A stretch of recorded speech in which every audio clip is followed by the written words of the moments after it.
Well, it was rather a miserable morning in Melbourne for the start of these finals. A little bit of drizzle coming down. In fact, despite the best efforts of the umpires and the captains and all the players, although there was a 25,000 crowd in when play was scheduled to start, in fact, 62 minutes were lost. Eventually, they got underway by drying the outfield at just on 11 o'clock. The game was reduced to a maximum of 44 overs per side. Now, the team changes. First of all, the Australians, they left out Dirk Wellham, made him 12th man, and they brought in Bruce Reid. Now, that will weaken the batting a little, but it will certainly strengthen the bowling with Reid and Davis and the two spinners, Taylor and Matthews, and O'Donnell and Waugh. They're available for Border to use. England have made a change. There was a problem with Gladstone Small. He has a virus and he's out of the match. James Whittaker remains 12th man, but into the side comes Graham Dilley. So, in fact, you may find that Mike Gatting there has a bonus because Dilley has been quite outstanding so far in this tour, particularly now that he's got his outswinger back. And the toss was won by Mike Gatting of England. Alan Border's two-up luck seems to have deserted him for the moment, and England put Australia into bat. We pick it up now with 3 runs on the board. Graham Dilley is coming into bowl. Tim Zura, the new Australian opening batsman, is taking strike, and your commentators are Tony Greig and Bill Laurie. In the air, he's got him out, caught by Gatting. Well, that is a beautiful delivery. The ball swinging away, starting around about off stump. A thick edge straight to Mike Gatting. He's been doing some catching practice out there this morning, and he made no mistake. Zura out, caught Gatting, bowled Dilley without scoring. Australia 1-4-3. 1 over's been bowled, and De Freitas taking up the attack from the outer end. In the air, Gatting's got him again. Well, another one to Gatting. That is a good catch too. It went very quickly. Marsh getting a thickish edge. It flew high as well to Gatting's right, and he snaffled it. Marsh, who's been a mainstay all summer, out for 2. And Australia in the second over, 2-4-3.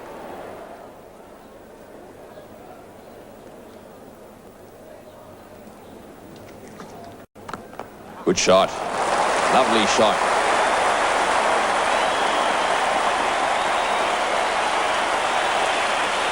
That's the first boundary for Australia.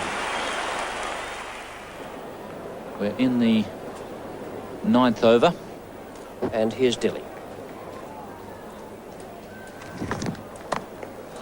It's a great shot. Square drive.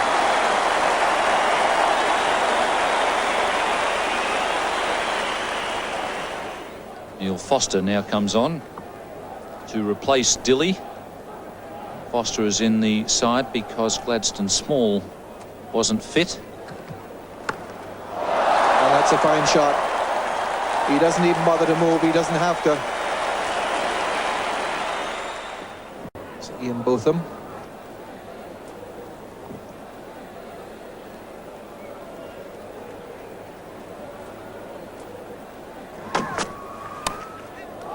That's a good shot. Very delicate indeed. Deliberate shot. Third man, rather square. The only way it could have reached the boundary was for it to have been played fine. And that's the shot of a batsman in real form. It's going to be Neil Foster now back into the attack. He bowled 5 overs for 23 in his initial spell, which was from the members' end. It's now been switched around to the outer end. Oh, and he's out, caught behind. Well, this is a good little spell. Certainly a good over from Neil Foster. That was just a very little nick there from Border through to the keeper, and the French does not drop those straightforward chances. So Alan Border out for a very well played 42, and Australia now 3 for 106.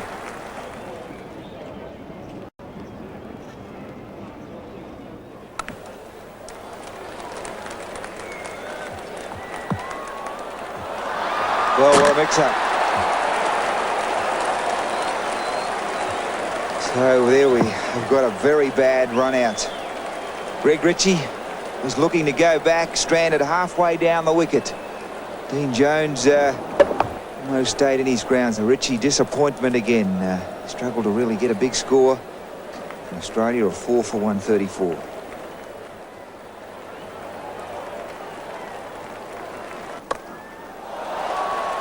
Freitas, and he's got it. He's excellent in the outfield, Phil de Freitas. Not only does he cover the ground very quickly, but he's got a great pair of hands. War is out for 1. Australia now 5 down for 137.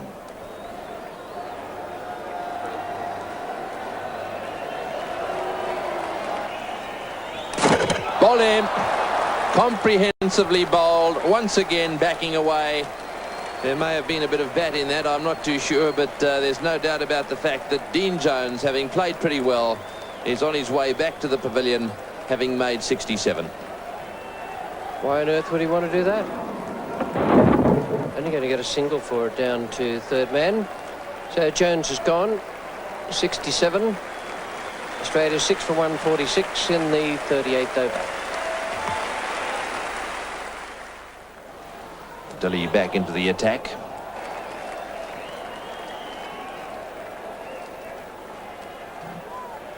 Bowled him, neck and crop. He really has bowled a beautiful line today, swung the ball initially, but now that the ball's a little old, he's kept it nice and straight. And as was the case there, you missed them, and down go the stumps. Simon O'Donnell out for 10, 7 for 161.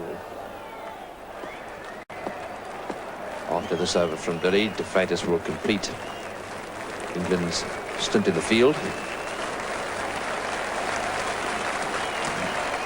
Well bowled, clean bowled in. Well, how's that for accuracy? Bang on target, right up there in the block hole. And over goes the castle of Greg Matthews. Excellent bowling from Dilly. He's bowled well all through the match and all through the season for that matter, but that is perfect positioning in the middle of the middle stump, in the middle of the MCG. And Matthews gone. 8 he made from 19 deliveries faced. Another victim of Graham Dilly, 8 for 164. This is the last ball. He smashed that to mid-wicket. It'll be 4. So 172 the total at the end of the Australian innings. So it's 172 needed by England, a rate of just under 4 runs per over. It may not be all that easy, but I can tell you that England did a wonderful job out there in the first part of the day. So Simon O'Donnell will take up the attack. Typical Botham shot. Stood up straight and hammered it behind point for 4 magnificent runs. That's one of the reasons why Ian Botham has replaced Phil Appy in the top order. And Botham beginning to look very dangerous. Simon O'Donnell to continue. Typical Botham shot, and that's gone down the ground for a great 6 and a magnificent catch by the Channel 9 cameraman down there. Cool as a cucumber.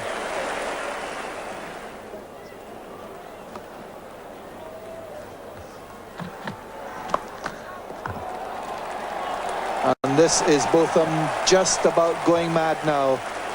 12 runs off the over, and Botham could win it almost on his own. No wicket for 46.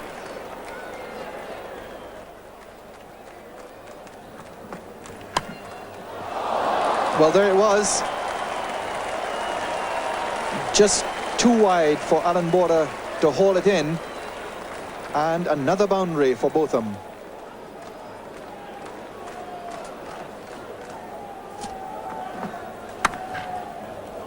And Botham surely is a man that wants to take strike. I was looking for strike. Well, what a marvellous 50. It really has been an exciting knock. Big crowd here have enjoyed it no end. Pull shot through mid-wicket. The square drives backward at point. And that one, a fierce cover drive to the boundary. It's going to be Stephen Waugh to continue. It's in the air over the top of the wicketkeeper's head. And that too will probably get down to the boundary. Well, it never rains, but it pours. Both them going for everything and having his fair share of luck as well.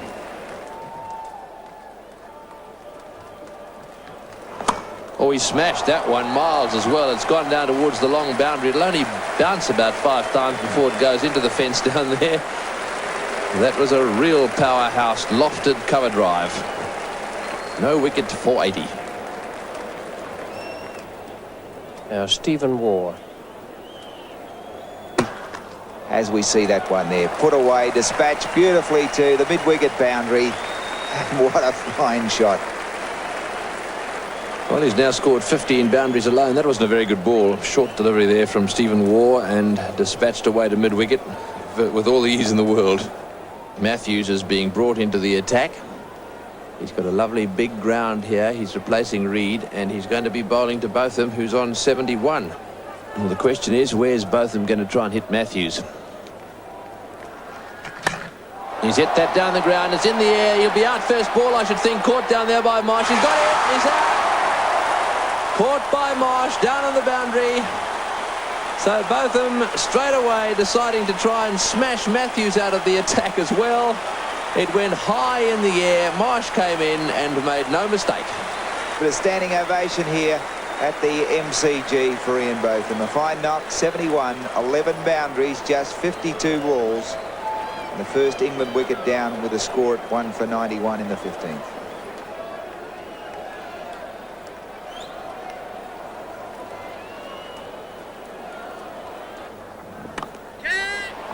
Shout of catch it, and what a brilliant catch. Dean Jones. Well, he did exactly what Greg Matthews told him to do. Matthews shouted out, catch it. And what a beauty it was. That's good cricket. It's the type of desperate cricket Australia need here when they're looking right down the barrel in this fashion. Chris Broad is out for 12 and England 2 for 93. One left-hander replaces another. Beautiful shot from David Gower. Excellent placement and good timing.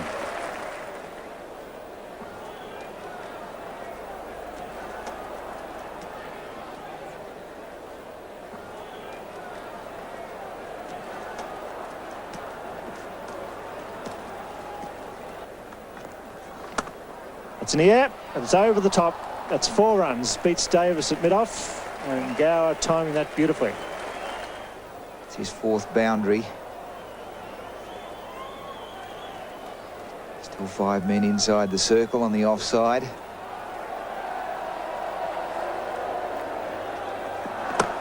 Goes again. That's 4 more. That's a replay. Beautifully timed.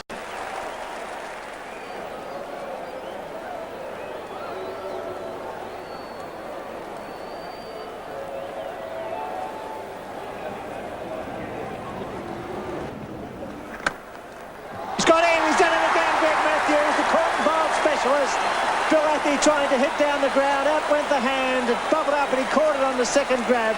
And there's no doubt about Greg Matthews. He's electrifying, he's a personality and he's a superb fielder of his own bowling. Bill Athey departs, 12 runs there, England 3 for 147.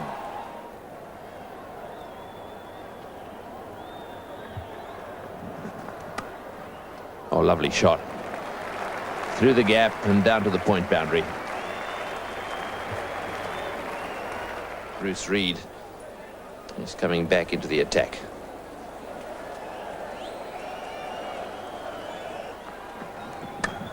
That's in the air and that'll be out. No trouble at all. Gower going to heave that one down the ground. Doesn't quite middle it. And it goes straight to Peter Taylor at mid-off. So David Gower out, caught at mid-off for 45 off just 47 balls. That's played away on the offside. That's the winning run. England are 1-0 up and Australia will be looking to level it in Sydney on Wednesday evening. 8 overs to spare. Well, you can't have anything much more conclusive than that. And England thoroughly deserved their victory in the first of these finals. It was an outstanding performance from them, both with their bowling, then their batting, and throughout the time they were in the field. And I thought Gatting led them very well also. This game is being played at the Sydney Cricket Ground, England having won the first at the MCG the other day. This should be a good contest. The changes in the teams, the Australians have brought in Dirk Wellham to their 11 and Bruce Reed has been made 12th man. and the England side is exactly the same as the one triumphant at the MCG. Mike Gatting won the toss and decided to bat. We pick it up now in the third over. Davis is the bowler. He's coming in to bowl to Ian Botham, the man who hit 26 off him in 1 over in Perth, and your commentators are Ian Chappell and Max Walker. Beautifully timed. Botham just going with the swing, and that's the first boundary of the afternoon.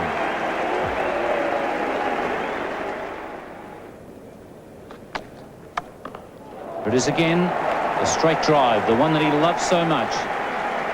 Not sure that Simon Davis enjoys it quite as much as Ian Botham.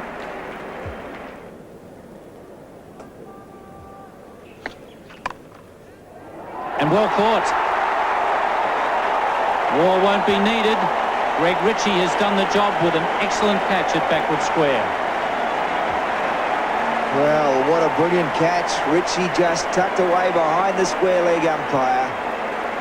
O'Donnell pitching around leg stump. Still Botham did some damage. It was a short stay. 31 deliveries, 25 runs. England won for 36. This is his second over. He's bowling from the Paddington end. Oh, and he's got him. He's dragged it back onto the stumps. So trying to back away and cut that ball away, ended up getting a little bottom edge onto the leg stump. So a good breakthrough for Australia. Vital break for Australia. England 2 for 73.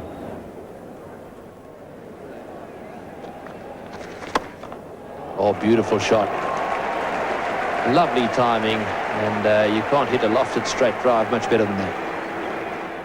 Peter Taylor, the right arm off spinner, the sensation of the summer for the Australians with the ball, comes in to join Matthews. An all-spin attack now. Gower this time out. Yes, doesn't find the gap. Driving on the up, didn't clear Dirk Wellham, and once again Peter Taylor playing a key role for Australia. Picks up the valuable wicket of the brilliant David Gower. Gower was out like that in the test match. He hit that pretty well, but England lose their third wicket now for 102. Gower out for 17.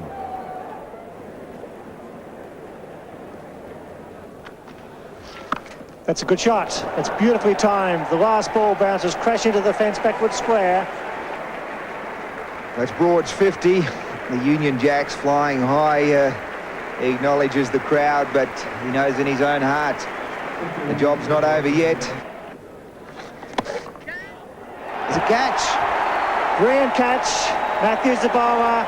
Chris Broad not getting to the pitch, and Simon O'Donnell takes the beauty. The 32nd over stage, a vital wicket for Australia. Well, great catches win matches, and there's no doubt about it. This was very sharp. So what a blow. Broad, Rock of Gibraltar.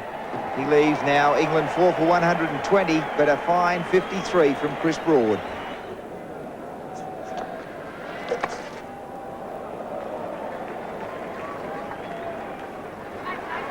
And change of mind there from Alan Lamb, and a good piece of work. Stephen Waugh's throw right next to the stumps, and the double breakthrough for Australia. One of the things to watch with that run out is whether or not Gatting slides his bat or whether he just tries to pop it over the crease. So the bail is just off, and Gatting has the bat in the air.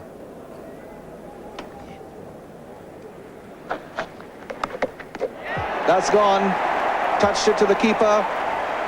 Tried just to run it down to third man. An important wicket, because John Embry can be very effective with those lofted hits of his late in the innings. Embry out, and England now 6 for 143. Embry made 6 of 24 balls, and the wicketkeeper who made the catch was Tim Zura.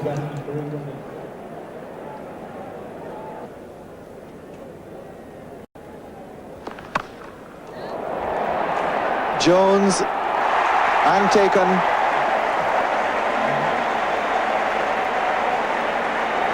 Initially misjudged it, but then it came straight into his lap, and a dangerous customer, Philip de Freitas, dispatched by Australia. Taylor doing the damage, and England now 7 down for 146.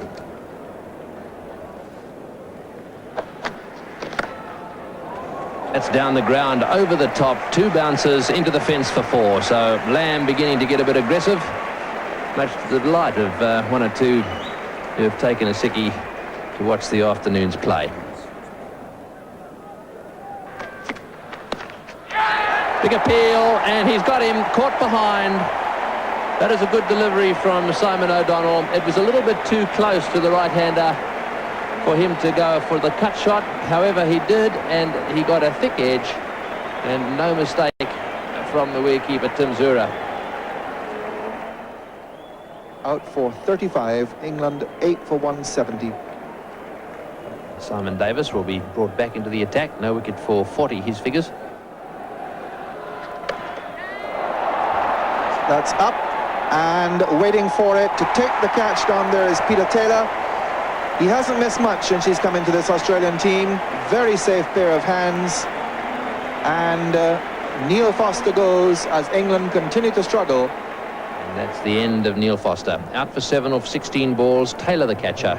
And England now 9 for 170.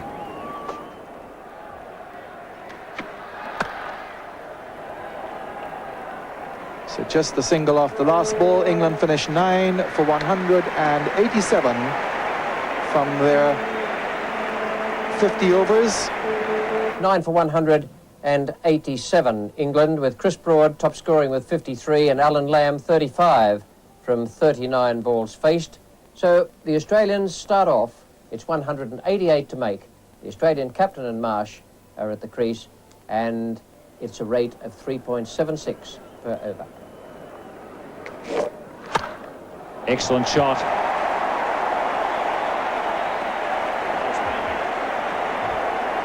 That's the first boundary of the innings for Australia. Great cover drive from Alan Border. In Botham. Marsh does it well. He splits the gap. That could be 4. De Freitas trying hard, but he beats the 2 third men. That breaks the shackles for Jeff Marsh and the Australians. It's what they needed. His first boundary, perfectly played, square cut.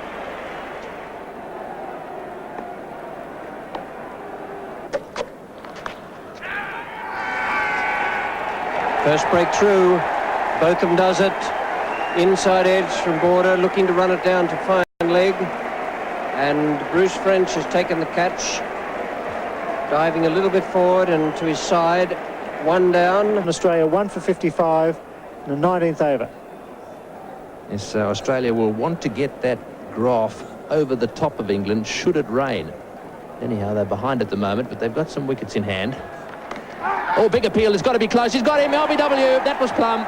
Botham has cracked it again. He has taken Border's wicket, and now he has got rid of Marsh. Well, that was bang on target, and it looked to me as if he actually played it from the crease. A sedate, tight innings of 28 from 64 deliveries, but Australia have lost 2 wickets for 70 in the 23rd. Dean Jones has the strike. It's in the air. What a catch! Unbelievable! Caught and bowled by Embry to get rid of the real danger man. What a magnificent catch that was. Dean Jones was driving. He didn't quite middle it. Embry went full length to his left, and he's taken the catch that could win England the Benson & Hedges World Series Cup. Well, that might be Norman at Southampton, but that is a great catch. We've seen some magnificent caught and bowls, and they don't come any better than that.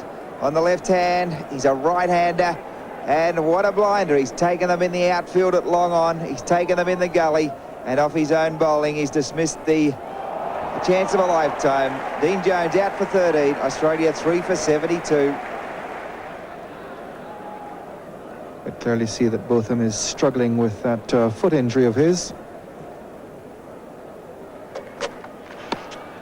And he's going to get his 3rd wicket quite comfortably here. Foot injury or no foot injury. So Greg Ritchie goes out for 4, and the 3rd wicket for Ian Botham. England fighting back and putting the screws on. It's 4 for 80. 22 overs since a boundary has been scored.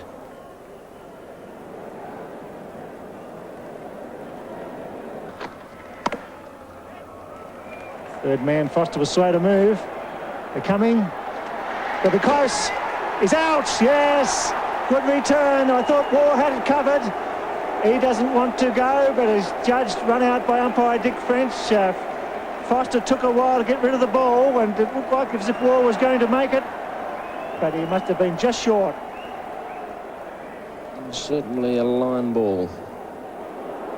Australia now 5 for 124. And Graham Dilley, the fast bowler who's had a superb summer, coming back into the attack with Philip de Freitas to bowl out for England.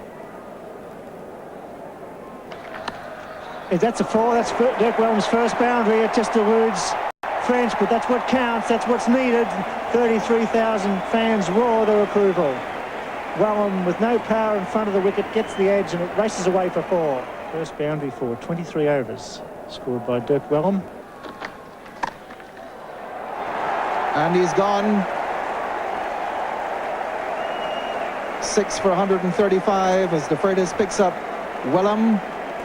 Went for a violent drive and just reached extra cover. And Philip de Freitas has picked up his first wicket in the innings. Australia 6 for 135. New batsman Tim Zora.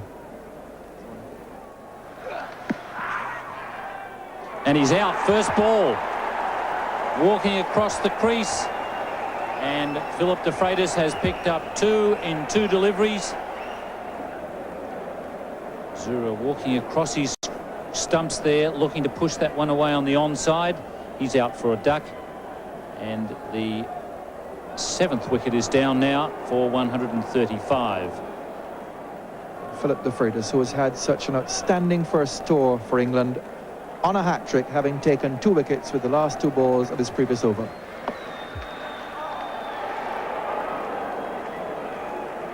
And within a millimetre of getting that hat-trick. What a good delivery to bowl when you're on a hat-trick.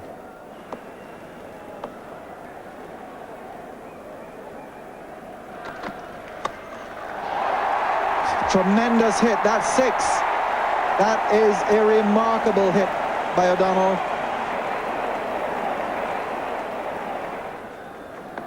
38 off 20.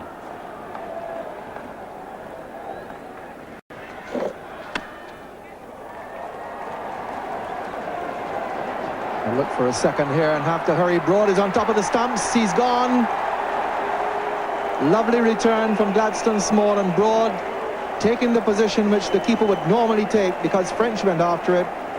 And Matthews is gone. Australia almost gone. They are now 8 for 151. And this is now the 48th over of the innings. And that's another one. When he hits it, it certainly stays hit.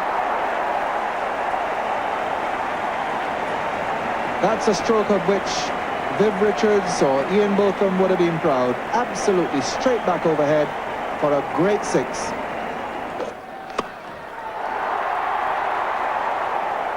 Well, that one didn't quite reach, but 4 will do. 6 balls, 18 runs to win.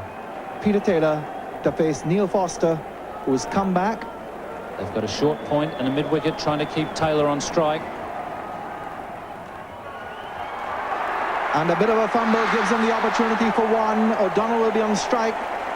And what a rare mistake by Bill Athey, who has been one of England's outstanding fielders in the circle in this competition. Just a bit of a fumble. And what could be a crucial single. 17 now to win. And the man who has struck the ball firmly has had 2 6s and a 4 already in this innings on strike.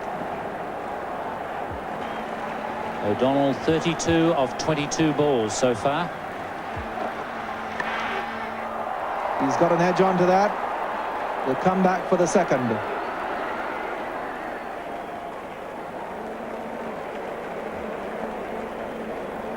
$15 needed off 4 deliveries.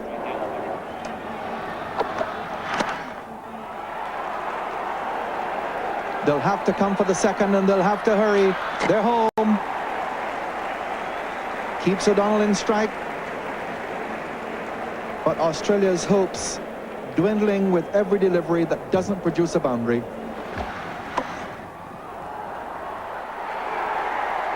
And a maiden ball leaving 13 runs off 2 deliveries, and that is an impossibility. So unless we have a wide or a no ball, Australia look as if they're going to go out of the competition, and the Benson and Hedges World Series Cup are with England. But who knows?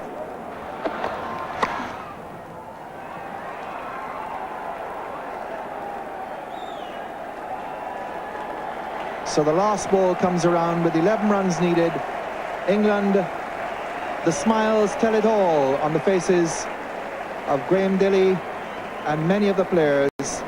Tremendous season for them, resurrected from the depths of defeat against the West Indies last year in the Caribbean. 5-0 they were beaten in the Test series there. And England have won the Benson and Hedges World Series Cup to add to the Ashes and the Perth Challenge early this season to complete a magnificent hat-trick.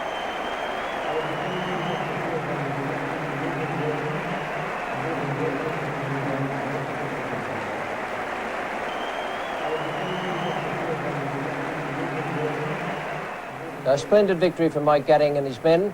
The player of the finals was Ian Botham. He made 71 the other day down in Melbourne, a swashbuckling innings and one that took the match beyond the reach of the Australians.